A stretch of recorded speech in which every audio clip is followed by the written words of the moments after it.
makin tua dan lama, namun roh dan jiwa makin kokoh dan teguh.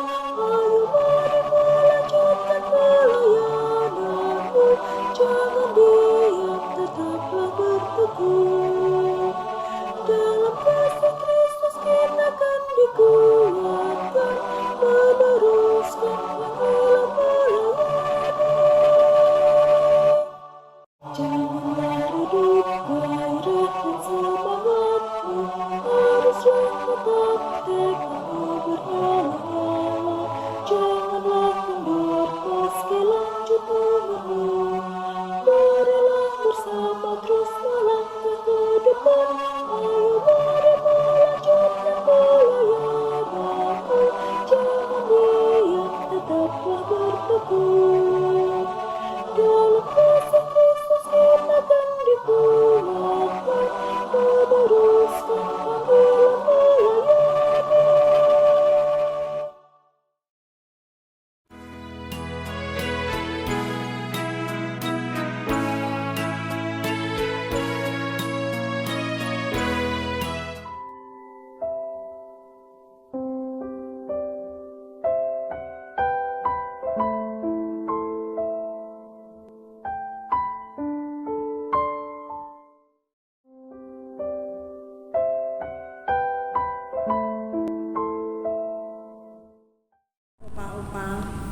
Salam sejahtera dalam nama Tuhan kita Yesus Kristus. Perkenalkan, saya Ibu Suci Sihite, anggota PKLU Jemaat GPIB Margomulyo Yogyakarta, juga anggota paduan suara PKLU Margomulyo Yogyakarta. Dengan penuh syukur saya mengajak Opa dan Oma semua untuk bersama-sama membaca dan merenungkan firman Tuhan di dalam program saya dan PKLU Baca Alkitab atau SPMAB. Kiranya firman Tuhan dapat menjadi pelita bagi langkah kita dan menguatkan iman serta membawa damai dan pengharapan bagi kita semua. Selamat mengikuti. Tuhan Yesus memberkati.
Sebelum kita baca Alkitab, mari kita terlebih dahulu berdoa.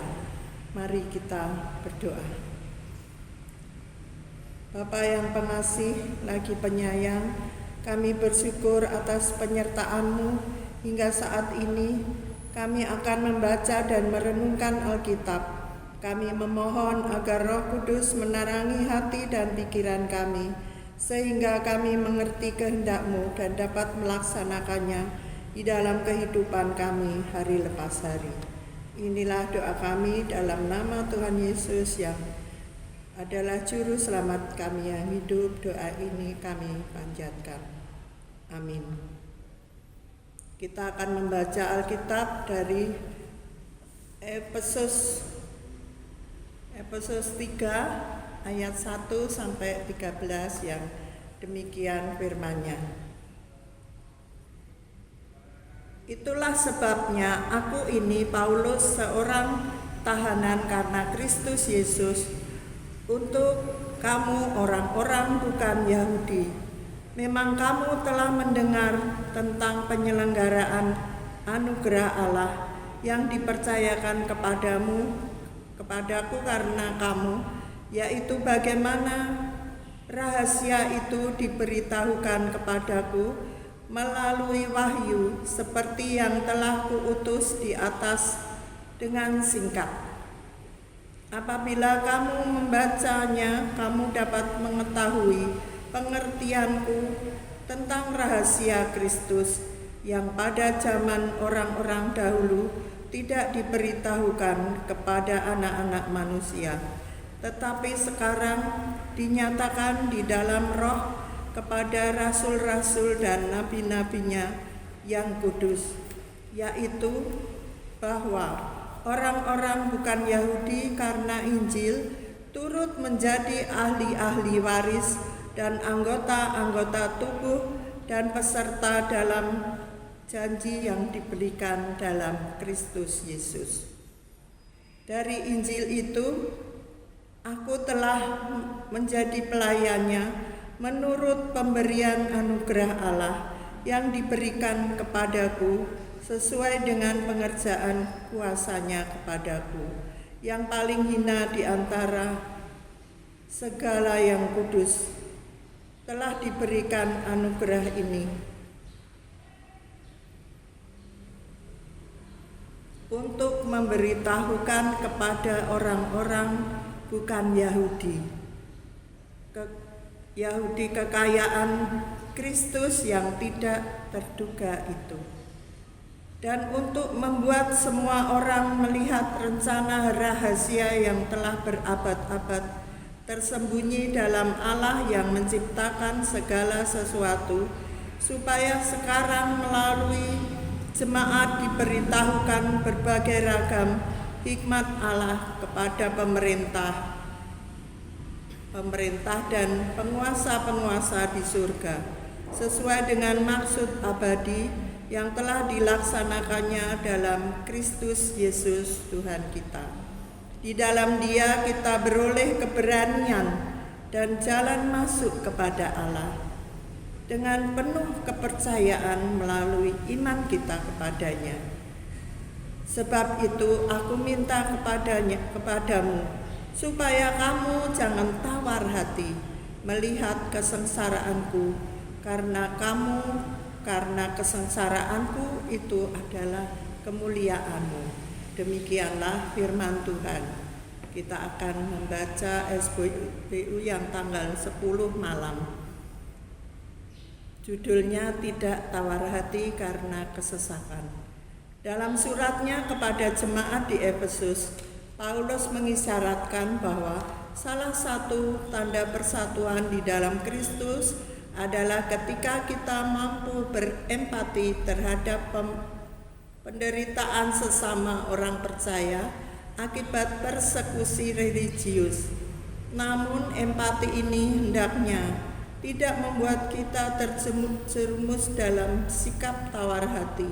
Pertama, karena bagi Paulus menderita demi Kristus dan Injilnya adalah suatu kehormatan. Ia berkata, karena bagiku hidup adalah Kristus dan mati adalah keuntungan. Filipi 1 ayat 21. Kedua, kesesakan adalah sesuatu yang tidak terelakkan dan merupakan konsekuensi dari iman kita kepadanya. Karena itu Paulus memilih untuk melihat penderitaannya sebagai kesaksian dari kuasa Kristus yang tersingkap. Itulah sebabnya ia berkata, dalam segala penderitaan kami, aku sangat terhibur dan sukacitaku melimpah-limpah. 2 Korintus 7 ayat 4. Ketiga, karena tawar hati melemahkan pengharapan, keberanian, dan kreativitas.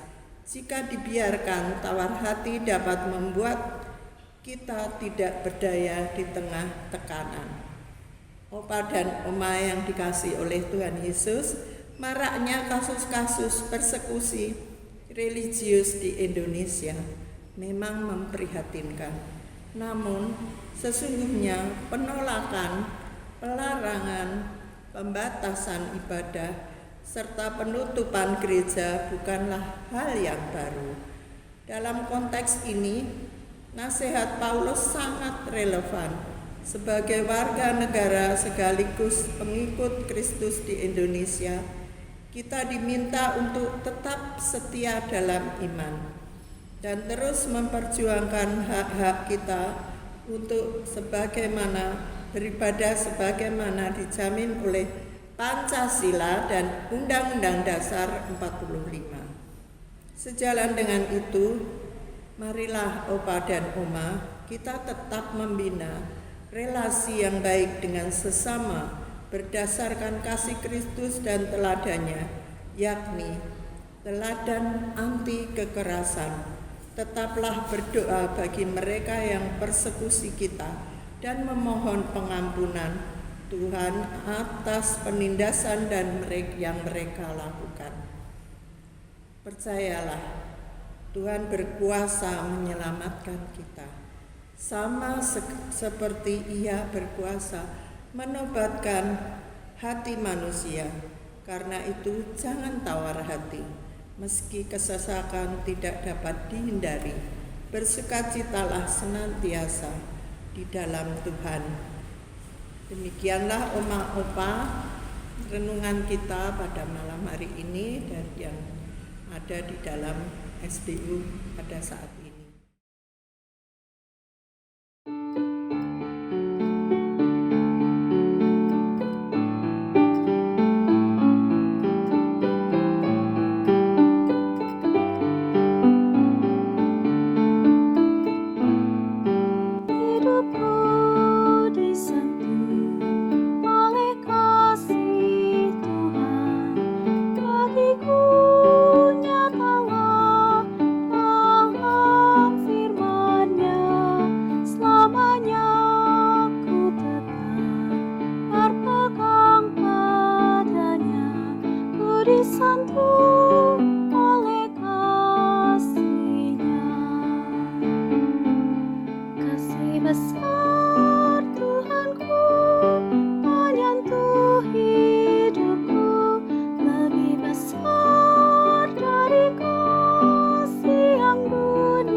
Mari kita berdoa, bersyukur atas pembacaan SBU kita pada saat ini. Kita satu dalam doa. Bapa yang Maha Kasih, kami bersyukur setelah kami boleh baca Alkitab dan merenungkannya pada malam hari ini ya Bapa. Mampukan kami untuk dapat melaksanakan firman-Mu malam ini, sehingga sikap dan perbuatan kami mencerminkan karakter Kristus. Doa ini kami alaskan dalam nama Tuhan Yesus yang adalah Juru Selamat kami yang hidup. Amin. Baik, Oma dan Opa yang dikasihi oleh Tuhan Yesus, demikianlah pembacaan firman yang telah kita baca pada saat ini tanggal 10 Agustus 2026. Kiranya firman Tuhan bisa menjadi pelita dalam kehidupan kita hari lepas hari. Amin. Mari kita ucapkan yel-yel kita. PKLU tetap semangat. Pelayanan segar dan hijau.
Hello bro and sis, ibadah temu PKLU dalam rangka ibadah syukur HUT PKLU yang ke-16 sudah dibuka loh. Sudah dibuka pendaftaran dari sekarang sampai dengan 18 September 2026. Catat ya. Oh ya, untuk size kaos yang didapatkan bisa request size hanya sampai dengan 16 Agustus 2026. Jadi segera daftar ya. Link dan info selengkapnya ada di bawah sini.